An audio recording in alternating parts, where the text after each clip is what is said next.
महादेव के पावन भूमि बाराबंकी और भगवान राम की सुहावनी अवधपुरी अयोध्या के लोगन का हम हाथ जोड़कर प्रणाम करित है।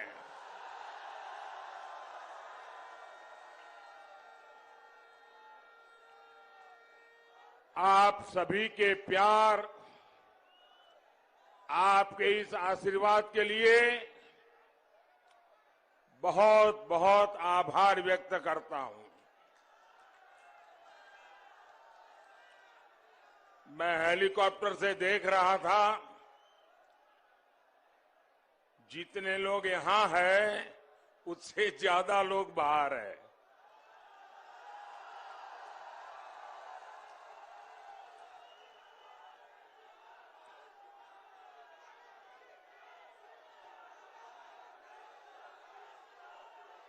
आप इतनी बड़ी तादाद में हम सबको आशीर्वाद देने के लिए आए, इसके लिए मैं फिर से एक बार आपका आभार व्यक्त करता हूं।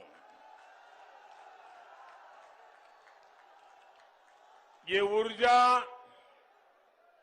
ये उत्साह सिर्फ बाराबंकी और अयोध्या तक ही सीमित नहीं है, बल्कि आज चौथे चरण में जहां मतदान हो रहा है, वहां के मतदाताओं को भी भारी संख्या में मतदान करते देख करके पूरे देश के लोकतंत्र प्रेमियों को एक विशेष आनंद हो रहा है और सुबह सुबह बहुत बड़ी तादाद में मतदान के लिए निकले हुए सभी लोगों का मैं अभिनंदन करता हूं।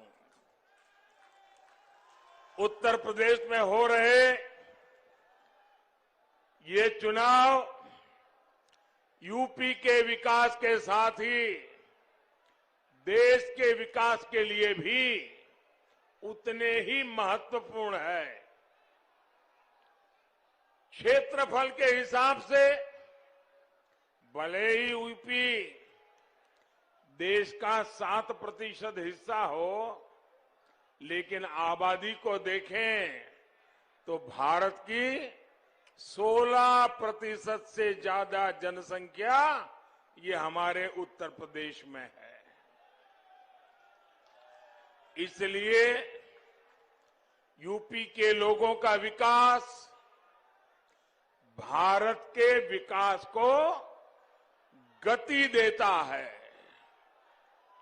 यूपी के लोगों का सामर्थ्य भारत के लोगों का सामर्थ्य बढ़ाता है।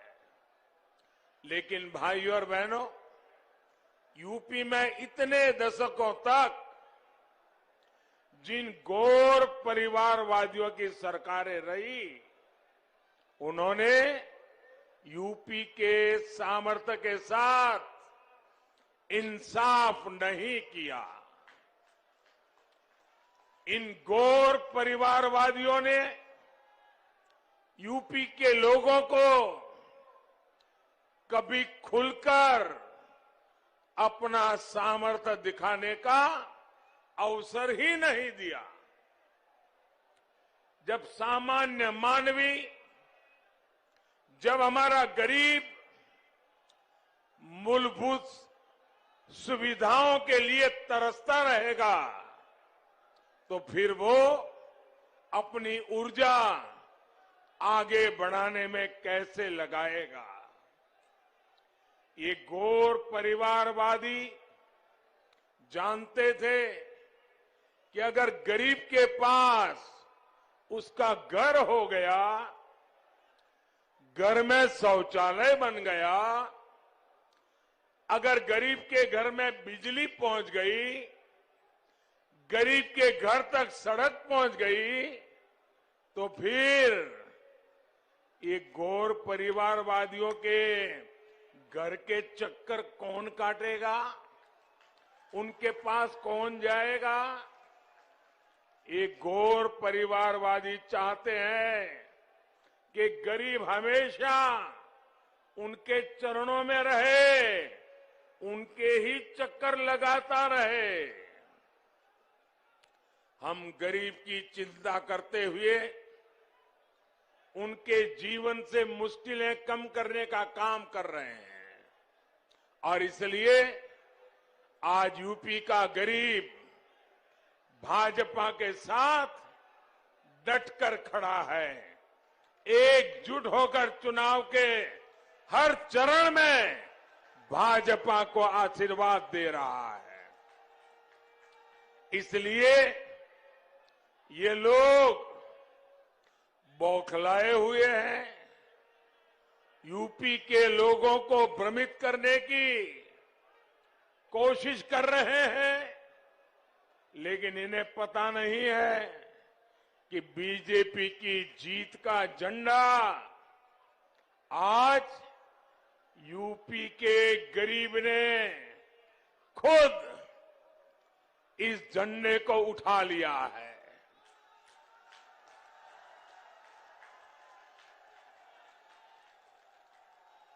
जिन 15 करोड़ लोगों को आज कोरोना के इस कठिन कालखंड में मुफ्त राशन मिल रहा है, वो आज भारतीय जनता पार्टी के विजय के लिए जी जान से जुटा हुआ है। जिन गरीबों को, मध्यम वर्ग को, बुजुर्गों को इस कोरोना काल में 28 करोड़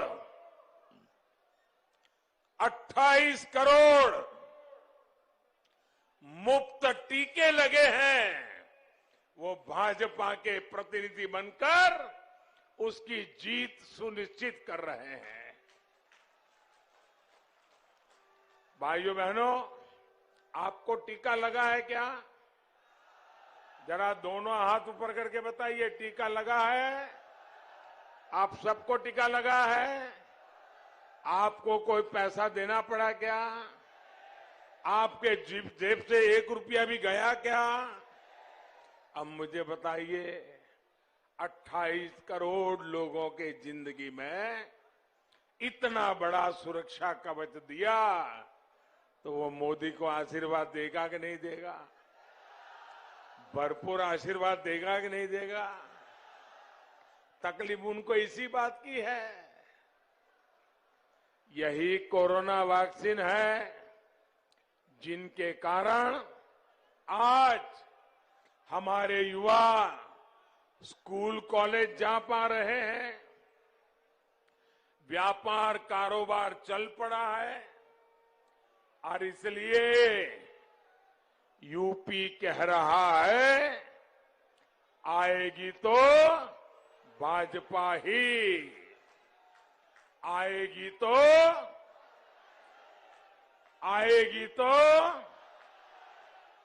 आएंगे तो योगी ही, आएंगे तो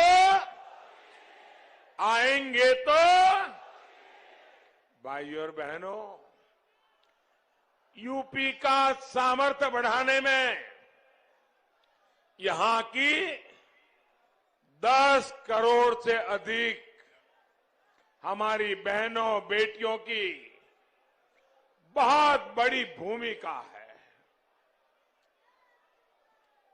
अगर हमारी बेटियां, हमारी बहनें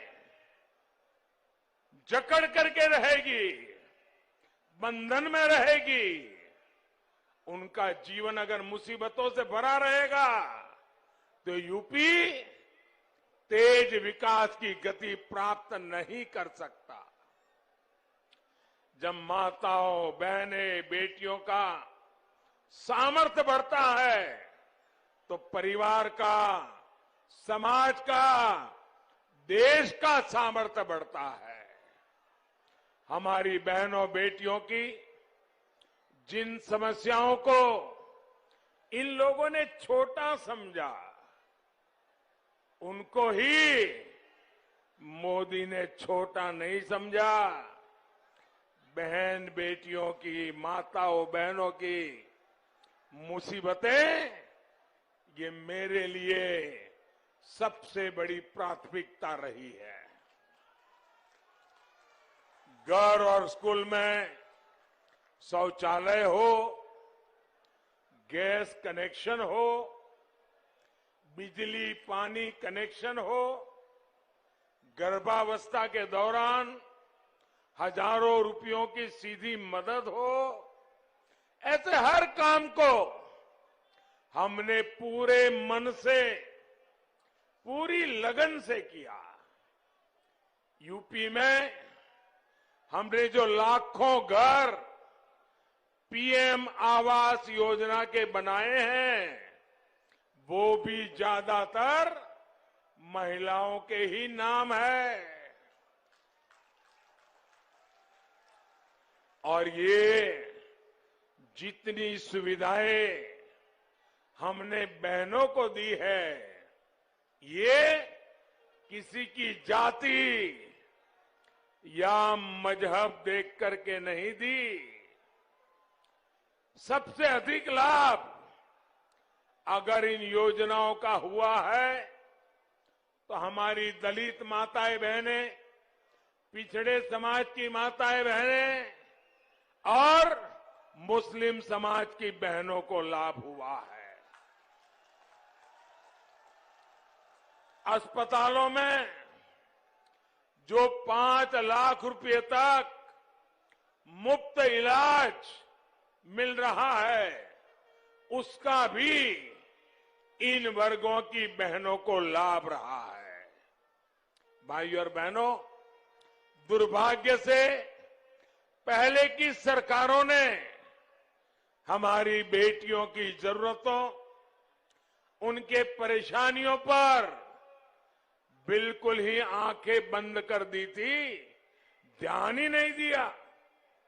अगर उनके हृदय में जरा सा भी दर्द होता तो क्या वो उन मंचलों को खुली छूट देते जो स्कूल से आने जाने वाली हमारी बेटियों को छेड़ते थे? आज यूपी में ऐसे मंचलों को पता है कि अगर सीमा लांघी तो कड़ी कार्रवाई होगी। साथियों, 3 तलाक जैसी कुप्रथाओं ने कैसे मुस्लिम बेटियों को, पूरे परिवार को असुरक्षित कर दिया था, ये सब जानते हैं। और जो दावा करते हैं कि वो तो परिवार वाले हैं, उसमें बुरा क्या है? हम परिवार वाले हैं इसलिए परिवार का दुख जानते हैं। मैं जरा गौर परिवारवादियों से पूछता हूं, आप अगर परिवार के इतने गुणगान गाते हो तो आपको ये मेरी मुस्लिम बेटियों के दर्द की चिंता क्यों नहीं हुई? मेरी मुस्लिम बेटियों बहनों को छोटे छोटे बच्चे लेकर के पिता के घर लौटना पड़ता था, तब तुम्हें परिवार का दर्द क्यों समझ नहीं आया? हम परिवार वाले नहीं हैं, लेकिन हर परिवार के दर्द को पहचानते हैं, क्योंकि पूरा हिंदुस्तान हमारा परिवार है, पूरा उत्तर प्रदेश मेरा परिवार है, आप सब मेरे परिवार के हैं। आपने वोट बैंक की वजह से इन लोगों ने मुस्लिम बेटियों के जीवन की पहाड़ जैसी दिक्कतों को देखने की भी फुर्सत नहीं थी, नजरअंदाज कर दिया। ये हमारी ही सरकार है, जिसने इन मुस्लिम बहनों को 3 तलाक के दुष्चक्र से मुक्त किया है। और साथियों, आप ये भी समझिए, कुछ लोग बहुत बड़ी गलती करते हैं। ये सिर्फ बेटियों को सुरक्षा देता है ऐसा नहीं है, ये उन मुस्लिम बेटियों के पिता को भी सुरक्षा देता है, ये मुस्लिम बेटियों के भाई को भी सुरक्षा देता है, ये मुस्लिम बेटियों की माता को भी सुरक्षा देता है। क्योंकि बड़े अरमानों के साथ बेटी की शादी करा करके ससुराल भेजते हैं मां बाप, जीवन में कितना बड़ा आनंद और संतोष होता है। लेकिन वही बेटी 5-10 साल के बाद 3 तलाक 3 तलाक 3 तलाक सुन के जब घर लौट आती है, आप कल्पना कर सकते हैं उस बेटी के बाप पर कितनी बीतती होगी, उस बेटी के मां पर कितनी बीतती होगी, उस बेटी के भाई को कितना दर्द होता होगा। तुम परिवार वाले हो, अरे तुम्हें तो इस दर्द का पता चलना चाहिए था, तुम्हें नहीं चला, क्योंकि तुम्हें सिर्फ बैलेट बॉक्स ही दिखता है, तुम्हें किसी की जिंदगी नहीं दिखती है। हमारी बेटियों की सुरक्षा और सम्मान बढ़े, ये डबल इंजन की सरकार की हमेशा प्राथमिकता रही है। इसलिए 2014 में जब आपने हमें अवसर दिया तो हमने इसके लिए ईमानदारी से काम किया।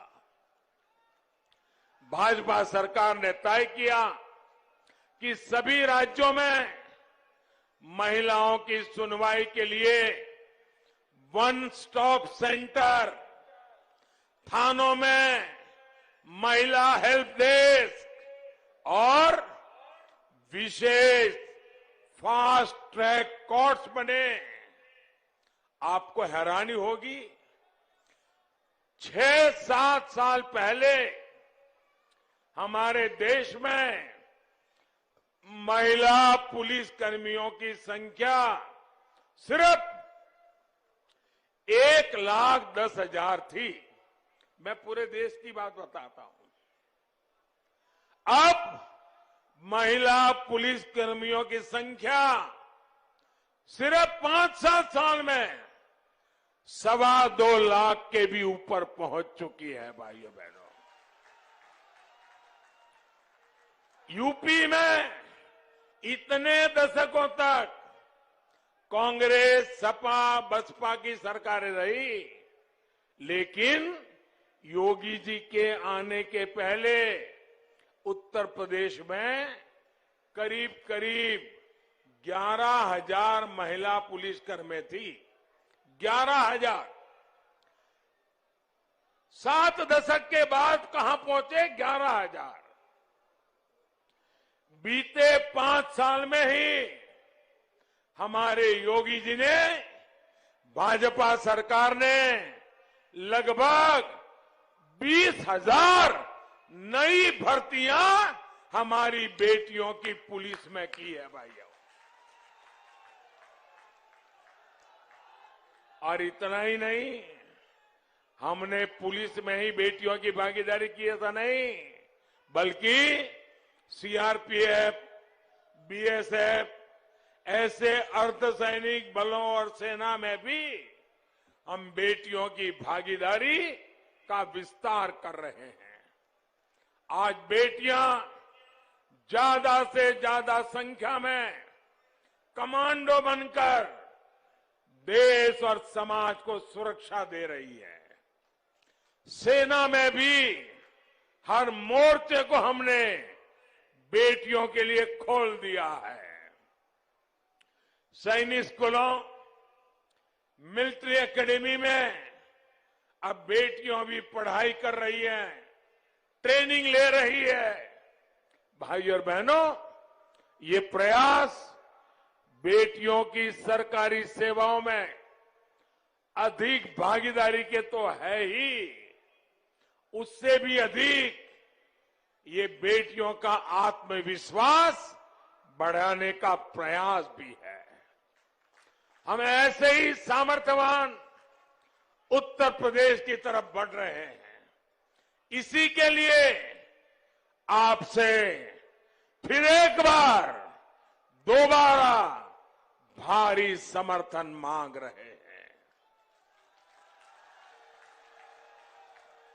भाइयों और बहनों, 2017 से पहले के 1.5 दशकों में आपने देखा है कि इन लोगों ने बारी बारी से सत्ता भोग किया, लेकिन विकास को भी जाति और पंथ के दायरे में समेट दिया। हर सुविधा में ये लोग भेदभाव करते थे, पक्षपात करते थे। बाराबंकी और अयोध्या राजधानी लखनऊ से ज्यादा दूर नहीं है। यहां बिजली की क्या स्थिति थी? 2017 से पहले उत्तर प्रदेश में बिजली पैदा ही बहुत कम होती थी। जो पैदा होती थी वो दशकों पुरानी ट्रांसमिशन लाइनों, पुराने ट्रांसफार्मर्स का नेटवर्क, वही उसको खा जाता था। केंद्र सरकार ने पूरे देश में बिजली का उत्पादन बढ़ाने और ट्रांसमिशन पर बहुत अधिक काम किया। पहले गांव में ट्रांसफार्मर जल जाए, कई कई दिन तक बदला नहीं जाता था। गांव के गांव अंधेरे में रहते थे। योगी जी की सरकार में अब ट्रांसफार्मर बदलने में देरी नहीं होती। जल्द से जल्द बिजली लाने का प्रयास होता है। भाइयों और बहनों, ये मानव स्वभाव है कि जब किसी की एक आकांक्षा की पूर्ति होती है तो उसमें अगली आकांक्षा जाग जाती है। जैसे किसी को सामान्य सा मोबाइल मिल जाए तो फिर उसका मन करता है कि कुछ दिन बाद वो और अच्छा स्मार्टफोन खरीद पाए। इसी प्रकार जब विकास भी नई आकांक्षाओं को जन्म देता है। जिन गांवों में सड़क आ गई, वहां सिंगल पट्टी है तो डबल पट्टी मांगेंगे, डबल पट्टी है तो ऑल वेदर रोड की आकांक्षा बढ़ती है। जहां हाईवे आ गए, रेल आ गई, वहां लोग एयरपोर्ट चाहते हैं। पहले बसपा और फिर सपा ने तो विकास की इस आकांक्षा को ही सीमित कर दिया था। इन्होंने तो आपको छोटी छोटी जरूरतों के लिए तरसा दिया था। इन दिनों आप सब टीवी वाले गांव गांव जाते हैं, लोगों से पूछते हैं, और जब लोग कहते हैं कि ये मिला है, ये मिला है, ये मिला है, तो जो टीवी वाला है ना जरा खरोदता है, नहीं ले, लेकिन उसका क्या, उसका क्या। तो फिर नागरिक बोलता है हाँ ये होना चाहिए, वो होना चाहिए। तो फिर टीवी वाले अगर जिसको पिछले 20 साल से मेरे जैसे लोग पसंद नहीं है, वो उसका अर्थ निकालते हैं, देखो लोगों को कुछ मिला नहीं है। लेकिन मैं उसमें से दूसरा अर्थ निकालता हूं। मैं देखता हूं कि मैंने आज देश में एक वातावरण पैदा किया है, जिस वातावरण से लोगों की चाह बढ़ी है। उनको लगता है इतना तो हुआ और अधिक होना चाहिए, इतना तो हुआ और अधिक होना चाहिए। और लोग पहले तो कहते ही नहीं थे। पहले तो ये कहते थे भाई क्या करें, हम तो गरीब के घर में पैदा हुए, ये इलाका ही ऐसा है, लोग ये चलो भाई भगवान ने जन्म दिया गुजारा कर लेंगे। आज ऐसा नहीं कह रहे हैं। मुझे गर्व है, मेरे देशवासी कह रहे हैं हमें ये चाहिए, हमें वो चाहिए, क्योंकि उनको मोदी पे भरोसा है।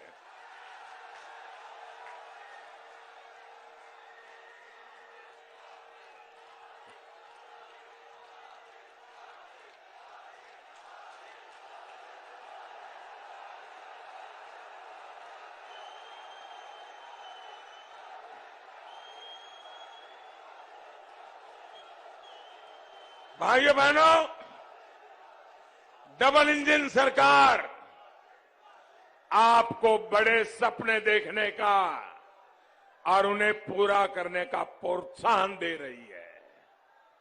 पूर्वांचल एक्सप्रेस ऐसा ही एक प्रयास है। ये एक्सप्रेस वे इस पूरे क्षेत्र में रोजगार, व्यापार, कारोबार को गति देने वाला है। इसके इर्द गिर्द लगने वाली फैक्ट्रियां आने वाले सालों में इस क्षेत्र की तस्वीर बदलने वाले हैं। अयोध्या में हो रहा एयरपोर्ट का विस्तार इस क्षेत्र की कनेक्टिविटी को और सशक्त करने वाला है। इससे देश और दुनिया के पर्यटकों के लिए, श्रद्धालुओं के लिए आवाजाही बहुत आसान हो जाएगी। 21वीं सदी में अयोध्या का विकास सिर्फ अयोध्या तक सीमित नहीं रहेगा, बल्कि इस पूरे अवध क्षेत्र से पर्यटन और तीर्थाटन की संभावनाओं को विस्तार देगा। भाइयों और बहनों, हमारी सरकार छोटे किसानों की जरूरतों, उनकी आवश्यकताओं को ध्यान में रखते हुए भी काम कर रही है। हमारे एक किसान साथी फल, सब्जी उगाते हैं, पशुपालन का काम करते हैं। पीएम किसान सम्मान निधि से ऐसे करोड़ों छोटे किसानों की मदद हो रही है। भाइयों बहनों, हम सत्ता में आए उसके पहले, आपने मुझे सेवा करने का मौका दिया उसके पहले, क्या कभी भी आपके कानों पे किसी पॉलिटिकल पार्टी, किसी पॉलिटिकल लीडर के मुंह से छोटे किसान ये शब्द भी सुना था क्या? सुना था क्या? इस देश में 80-90% छोटे किसान हैं, लेकिन देश के राजनेताओं को, देश की सरकारों को छोटे किसानों की परवाह नहीं थी। भाइयों, जिसके पास 1 हेक्टेयर से भी ज्यादा जमीन नहीं है, छोटा सा जमीन का टुकड़ा है, वो भी परिवार बढ़ता है तो बढ़ जाता है, उन छोटे किसानों की चिंता इस देश में एक भी सरकार ने नहीं की थी। पहली बार आज मैं छोटे किसानों के लिए लड़ रहा हूं। भाइयों बहनों, बाराबंकी के ऐसे ही 5 लाख से अधिक किसानों को, छोटे किसानों को हमने जो योजनाएं दी हैं उसका लाभ मिल रहा है। और आप अंदाजा लगाइए, सिर्फ बाराबंकी में ही हमने कितने रुपए किसानों के बैंक खातों में ट्रांसफर किए हैं। मैं सिर्फ बाराबंकी का बताता हूं, और सीधे उनके बैंक खाते में गए हैं। कोई बिचौलिया नहीं, कोई कटमनी नहीं, कोई मेरा तेरा नहीं, किसान मतलब किसान।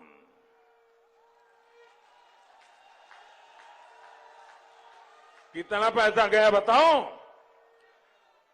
800 करोड़ रुपया, 800 करोड़ रुपया अकेले बाराबंकी में किसान के खातों में गया है। अगर मैं बाराबंकी के लिए 800 नहीं 200 करोड़ की भी योजना जाहिर करता ना, तो अखबार वाले टीवी वाले हेडलाइन बना देते, बाराबंकी के लिए 200 करोड़। 800 करोड़ दे चुका हूं भाइयों, 800 करोड़ दे चुका।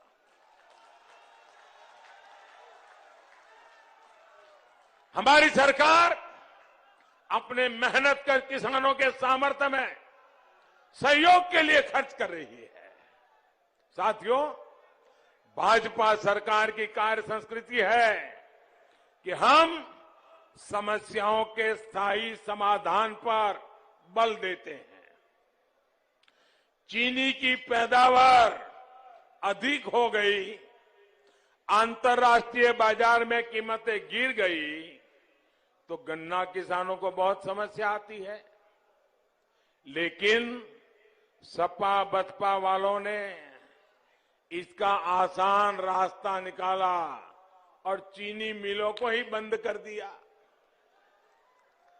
ना रहेगा बांस, ना बजेगी बांसुरी। लेकिन भाजपा की सरकार गन्ना किसानों की समस्याओं के स्थायी समाधान पर काम कर रही है। हमने चीनी मिलों की सेहत तो सुधारी, गन्ने से इथेनॉल पर भी जोर दिया। यानी जब गन्ना ज्यादा हो जाए तो बेकार ना हो जाए, उसे इथेनॉल बनाया जाए ताकि मेरे किसान को परेशानी न हो। इथेनॉल की बिक्री से जो पैसा मिल रहा है वो चीनी मिलों के साथ ही गन्ना किसानों का भी फायदा कर रहा है। साथियों, पशुधन हमारी खेती का अभिन्न हिस्सा है। पशुधन की समृद्धि के लिए हमारी सरकार आजादी के बाद पहली बार, दोस्तों आप देखिए ये सरकारें कैसे चलाते थे, उनकी प्राथमिकताएं क्या थी। आजादी के बाद पहली बार 13,000 करोड़ रुपए की लागत से हमने पशुओं के टीकाकरण का अभियान चला रखा है। हम सिर्फ कोरोना के लिए मनुष्य का टीकाकरण कर रहे हैं ऐसा नहीं, ये खुरपका, मुंहपका, फूट एंड माउथ डिसीज जो हमारे पशुओं को होता है, उनको बचाने के लिए 13,000 करोड़ रुपए का टीका अभियान चला रहे हैं भाइयों। हमारी सरकार ने गोबरधन योजना भी शुरू की है। पशुओं के गोबर से बायोगैस बनाने के लिए यूपी में अनेकों प्लांट का निर्माण हो रहा है। इस गोबर से भी किसानों की कमाई होगी और साथ ही उन्हें जैविक खाद भी मिलेगी। खेती का खर्चा कम होगा। भाइयों बहनों, डबल इंजन का काम तेजी से जारी रहे, ये यूपी के विकास के लिए आवश्यक है। इसलिए आपसे मैं आग्रह करने आया हूं, भारी बहुमत से योगी जी को फिर से लाना है।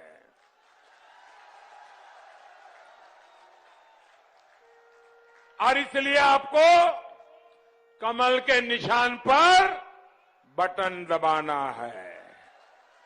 भाइयों बहनों, इतनी बड़ी जबरदस्त रैली की आपने और मैं देख रहा हूं उत्साह भी जबरदस्त है। अब ऐसा तो नहीं करोगे ना, चलिए हो गया आप सो जाते हैं, ऐसा तो नहीं करोगे ना। अब जाकर के ज्यादा से ज्यादा लोगों को मिलोगे, ज्यादा से ज्यादा लोगों को मिलोगे, घर घर जाओगे, मोदी जी ने प्रणाम कहा है ये हर एक को बताओगे, मोदी जी का नमस्ते पहुंचाओगे, उनको मेरी तरफ से प्रणाम कहेंगे, उनको वोट देने के लिए बताएंगे, कमल पे बटन दबाने के लिए समझाएंगे, ज्यादा ज्यादा वोट करवाएंगे, पक्का करेंगे, जी जान से करेंगे। भाइयों बहनों, यही उत्साह, यही कमिटमेंट फिर एक बार भाजपा की सरकार बनाएगा।